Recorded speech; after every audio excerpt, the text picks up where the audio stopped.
তো স্যারের কাছে আমাদের প্রশ্ন হচ্ছে, শিক্ষা ও সংস্কৃতির ক্ষেত্রে জামাত আপনাদের চিলমারি উপজেলায় কি কি উদ্যোগ নিয়েছেন বা নিচ্ছেন, এ বিষয়ে আমাদের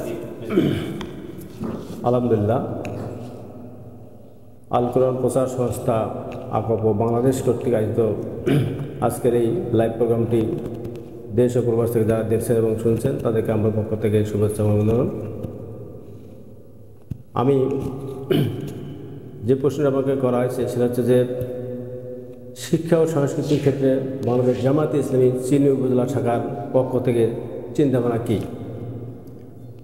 আমি বাংলাদেশ জামায়াতে ইসলামের একজন শপথকর্মী, সেই সাথে একজন দায়িত্বশীল বলতে যাচ্ছি যে শিক্ষার ব্যাপারে আমাদের যারা চিন্তাভাবনা বা বিশেষ করে আমাদের চিলমারি উপজেলার যারা চিন্তাভাবনা যে নাম্বারিং করতেছি আমি, 1 নম্বর, সকল আমাদের নকল এবং দুর্নীতিমুক্ত শিক্ষা চালু করতে হবে সমস্ত পর্যায়ে, স্কুল, কলেজ, মাদ্রাসা।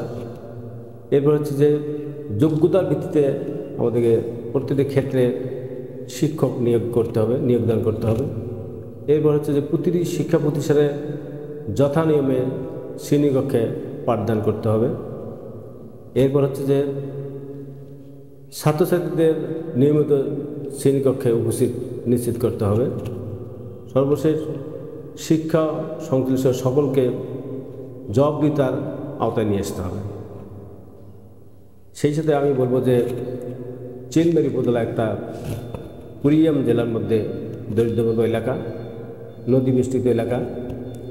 এখানে একদিকে যেমন মেধার সাক্ষ্য রেখেছে আমাদের চিলমারি উপজেলার অনেক নাগরিকের সন্তানরা, সেই সাথে তারা অনেকেই মেধাবী আছেন।